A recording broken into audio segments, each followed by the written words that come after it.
Kuskusin mo lamang ito ng bawang upang hindi kanya kayang lukuhin, hindi kanya kayang paglaruan dahil sa sobrang pagmamahal niya sa inyo.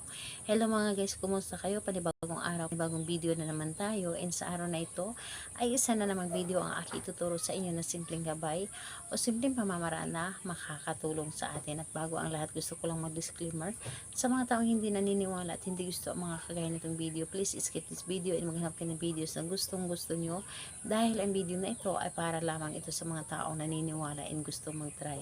Sa lahat po ng mga nagko-comment po dito sa aking video dito sa loob ng aking channel, mag-ingat sa lahat ng mga nagre-reply sa inyo na dinadala kayo sa kailang WhatsApp and imo app upang makaiwas po tayo sa scam.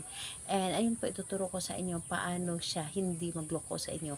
Paano siya hindi kayang paglaruan ka.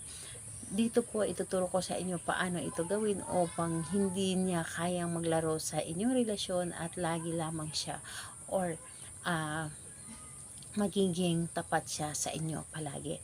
Ito ay pwedeng gawin sa parehas ang kasarian, babae ito babae and lalaki ito lalaki. And syempre naman sa ating babae at lalaki na mag-partner, and dito po ay pwede mo itong gawin kahit na kayo ay magkalapit at magka-LDR sa isa't isa. Dito po ay kailangan natin dito ng ating gagamitin sa paggawa ng ritual na ito. Kailangan natin dito ng panulat, kailangan din natin dito ng bawang, at syempre ang inyong sarili. Kailangan mo dito ihanda ang inyong sarili na gustong gusto mo itong gawin. Kailangan mo na gawin ito na may buo ang loob. Kailangan na gawin mo ito na may buo ang tiwala at paniniwala. Kailangan malakas ang inyong energy at hindi ka nagdududa sa isang ritual na inyong gagawin. And ayun po, kapag ready ka na, pwede mo na itong simulan. So ang gagawin mo lamang dito, napakadali at napakasimple lamang.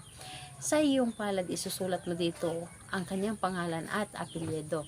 Isulat mo dito ang kanyang pangalan at apelyido, at kapag nasulat mo na dito ang kanyang pangalan at apelyido, gamit ang bawang, babalatan mo ang bawang at pahiran mo ito ng tatas ng bawang. So papahiran mo, and habang pinapahid mo ang bawang dito sa iyong palad na may sulat ng kanyang pangalan, paulit-ulit mo sasabihin ang kanyang pangalan at ang iyong halimbawa na lamang pangalan niya at apelyido. Hindi mo ako kayang lukuhin, hindi mo ako paglalaroan, ako lamang ang iyong mamahalin. Mamahalin mo ako na higit pa sa iyong sarili. Wala kang ibang hilingin o wala kang ibang gustong makasama kundi ako lamang, o wala kang ibang gustong makausap kundi ako lamang. Hindi ako, or hindi ako mawawala sa iyong isip, at hindi ka magluloko at magiging tapat ka palagi sa akin. So sabihin mo lamang ang iyong nais. Dapat po ang inyong sasabihin is ito ay ikakabuti sa inyong relasyon.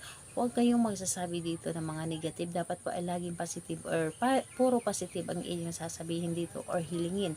Dahil hindi natin kailangan haluan ng negatibo ang ating mga sasabihin dito. So ayun po, kapag nasabi mo na or natapos mo na itong pahid, habang yung nagsasalita kayo or humihiling kayo paulit-ulit, yung papahiran ng bawang ang inyong palad na may sulat ng kanyang pangalan. And ayun po, pagkatapos nun ay pwede nyo na itapon yung bawang or itapon nyo doon sa labas. And ayun po, be positive na lamang po sa inyong mga ginagawa. And ayun, kailan ito pwedeng gawin ito sa kahit anong araw at oras, pwede naman po, basta malakas lamang ang inyong energy at hindi kayo nagdalawang isip sa inyong gagawin. So ayun po, salamat po sa inyo. Bye bye everyone, God bless us all.